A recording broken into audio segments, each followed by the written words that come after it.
मित्रों, मैं महाकवि सुशीला के समग्र काव्यखंड से कविता का पाठ कर रहा हूँ, जिसके संपादक डॉक्टर पविश कुमार शर्मा हैं और रवीना प्रकाशन दिल्ली ने इसे प्रकाशित किया है। आइए, कविता का पाठ जो कर रहा हूँ उसका शीर्षक है छज्जे वाली गुड़िया। बहुत अच्छी और अभिव्यक्ति की ये कविता है मेरे हिसाब से। आप अपना जैसा पसंद बनाएं वैसा मेरे लिए सौभाग्य होगा। आइए पढ़ता हूँ। छज्जे वाली गुड़िया।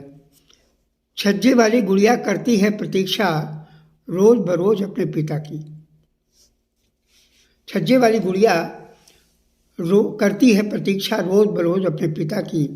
नीले आकाश की आशंका से भरी नन्हे नन्हे तारों की, या कि बिंदुओं पर टिकी उसकी बड़ी बड़ी आंखें कड़वा गई हैं, बहुत लंबे दूर तक लुढ़कते निमकौरी की तरह। देखिए, फिर से मैं पढ़ रहा हूँ। नीले आकाश की आशंका से भरी नन्हे नन्हे तारों की, या कि बिंदुओं पर टिकी उसकी बड़ी बड़ी आंखें कड़वा गई हैं, बहुत लंबे दूर तक लुढ़कते निमकौरी की तरह।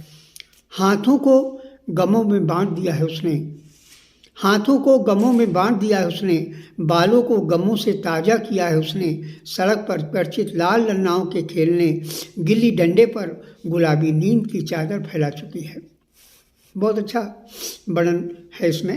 हाथों को गमों में बांट दिया है उसने, बालों को गमों से ताज़ा किया है उसने। सड़क पर परिचित लाल लल्लाओं के खेलने, गिल्ली डंडे पर गुलाबी नींद की चादर फैला चुकी है। हवा की गति कहीं खिसक गई है और वह सबसे खिंच गई है। तरबतर हो रही स्मृतियों के धुंध में, बदलते अधिकतर सपनों को धड़कते हुए हृदय के स्पंदन की सुबह के बेपर्दे लोटे को अपनी हंसी के साथ गम खिला रही है छज्जे वाली गुड़िया। छज्जे वाली गुड़िया करती है प्रतीक्षा रोज बरोज अपने पिता की। सांझ ढलते जब हवा का भरियाता हुआ एक एक अंश लौटने लगता है, गौरैयों की चहचहाट अपने छितराए बच्चों को समेटने लगती है और बच्चों का मटियाला सूंधापन घोंसले के कोने का अंश बन जाता है। दूध लेने वाली गाय भैंसें रमाने लगती हैं। खासकर कमज़ोर क्षेत्रीय सार्वभौमिकता रखने वाली दृष्टियों का बौनापन अंधेरा आने की खुशी में कटोरा लिए बैगनी रेखा खींचने लगता है। पिता के न आने पर चेहरा सामने आते ही भूल भुलैया वाली घूम घुमैयादार सीढ़ियों पर उलट पुलट कर उसने अपने चेहरों पर गमों का उड़ता हुआ बीज पराग बिखेर दिया है।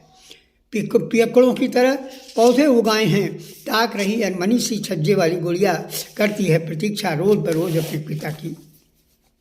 अल्हड़ पिता नहीं समझ सके उस प्रफुल्ल नदी का अंश, अल्हड़ पिता नहीं समझ सके उस प्रफुल्ल नदी का नहीं समझ सके छोटी छोटी ताकतों की नज़र, नहीं समझ सके मार्ग में पड़ता हुआ प्रभाव क्षेत्र, नहीं जान पाए खुली बात करने वाले का सही पता।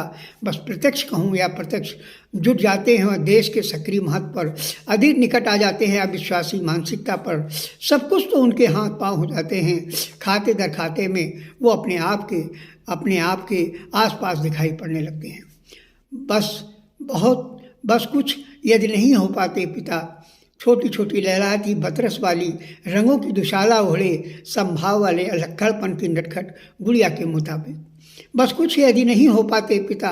छोटी छोटी लहराती बतरस वाली रंगों की दुशाला ओढ़े संभाव वाले अक्खड़पन की नटखट गुड़िया के मुताबिक। वही रंग धाएं धाएं जो रोज बरोज हंसने रोने की सीमा रेखा के ऊपर ज्योतिष में गम का मनमाना भौगोलिक देश विभाजित करती है।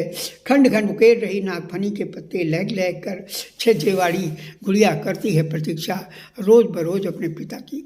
सड़क कोर पर एक सिनेमा और उमाड़ भरता एक मामूली सा चौराहा, हौले हौले धीरे धीरे लौट रहे हैं वकील, डॉक्टर और मास्टर। जी कहता है ये सब लौटते नहीं दिखाई दें उसको ताबड़तोड़ घर की ओर दिखें लौटते केवल पिता।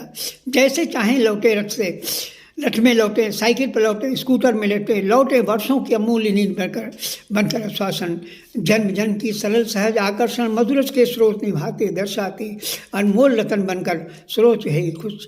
ऐसे ही छज्जे वाली गुड़िया वह चाहती है वह सब पिता में हो जिसे आसानी से स्वीकार करते हैं लोग, किंतु हस्तांतरित न हो उसके पिता जैसे मुद्रा होती है। देखिए, एक छोटी बच्ची को ये भान है कि मुद्रा का जो हस्तांतरण होता है तो मुद्रा जिसके हाथ में चली जाती है उसी की हो जाती है। तो कहती है कि मुद्रा मेरे पिता न हो। वो चाहती है सब कुछ वह सब पिता में हो, जिसे आसानी से स्वीकार करते हैं लोग, किंतु हस्तांतरित न हो उसके पिता, जैसे मुद्रा होती है। कमरे में बुला रही है माँ, आकर बैठो, खा लो कुछ तो, निखत छज्जे से हटकर और कुछ खेलो। पुकारती है माँ, मधुरिम स्वर वाली माँ, कंचन वर्ण वाली माँ, बहका रही है चंद खिलौने लेकर, अनगढ़ भरती रिझाती भाषा में चूम रही है माँ। उतार उतार कर मातृत्व का मुक्ता ढेर मोती फैला देती हटी खिन बेसुध गुड़िया पर। लौटने का वक्त होते ही झिलमिलाते निस्तब्ध अंधेरे में सब बेकाबू हो जाता क्षण कण कण। पिता के फक्कड़ मनमौजी सहज आकर्षण को विस्मृत नहीं कर पाती। धीरे से छज्जे पर बार बार सरक जाती है, दरक जाती है उसकी रेखाएं, छिटक जाती है उसकी आकांक्षाएं। बस अपनी संस्कृतियों के ताने बाने में गम का सूत काटने पहुंच जाती है। छज्जे पर गुड़िया करती है प्रतीक्षा रोज बरोज अपने पिता की। छज्जे वाली गुड़िया करती है प्रतीक्षा रोज बरोज अपने पिता की। छज्जे वाली गुड़िया।